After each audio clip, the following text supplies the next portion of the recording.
महाराष्ट्रातून बरेच फोन येत आहेत त्याविषयी मनोजदादांवर जे आता सध्या नांदेड या ठिकाणी त्या डॉक्टरांनी डॉक्टर साहेब या ठिकाणी आहेत आणि मनोजदादाच्या तब्येतीविषयी आपल्याला माहिती सांगा.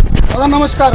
काय सांगाल कशा पद्धतीने सध्या समोर येते आणि जरांगे पाटील यांची तब्येत काय आहे?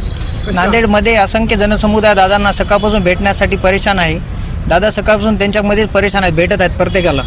दादाचं सकाळपासून जेवण नाही, एवढं लई एक्झर्शन फिरणं ट्रॅव्हलिंगमुळे त्यांना अशक्तपणा जास्त आला आणि एकदम अशी चक्कर आली. दादांना एकतर 10-15 मिनटं काही समजत नव्हतं. चक्कर जास्त असल्यामुळे त्यांना शुगर केलं, शुगरचं प्रमाण कमी आलं. आता दादा थोडं रेस्ट करतात. आम्ही एक सलाईन दिलेली आहे, माझ्यासोबत दुसरी डॉक्टर टीम बी सोबत होती. आता दादांना थोडं जास्त रेस्टची गरज आहे.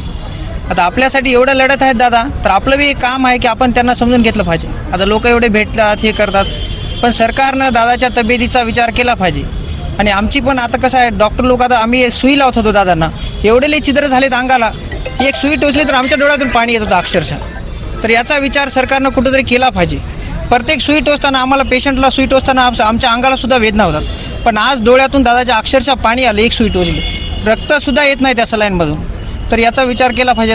दादाची तब्येतसुद्धा सुधारली पाहिजे, एवढंच बोलतो. सध्या लो शुगरचा त्यांना त्रास आहे, मला वाटतं बीपी वगैरे पण तुम्ही चेक केलेला असावा. आणि काय आणखी काय अपडेट्स आहेत शारीरिक?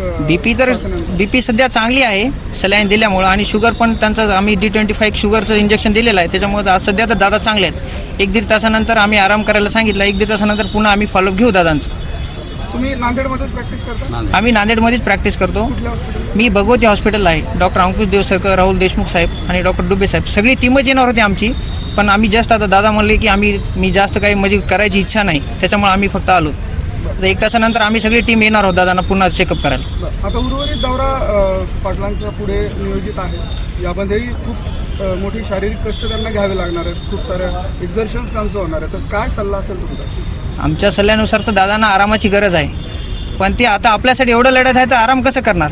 त्यांनी आराम केल्यावर आपलं काय भविष्य आहे? आपल्या भविष्यासाठी ती लढत आहेत, तर ते आराम तर नाही करणार, सलाईनसुद्धा घ्यायला तयार नाहीत. ते मेलो तरी चालेल, त्यांची इच्छा आहे अशी, पण समाजासाठी ते बाकी उपचाराला काही तयार नाहीत. आम्ही त्यांना रिक्वेस्ट केली की हॉस्पिटलला चला दादा, पण ते यायला तयार नाहीत.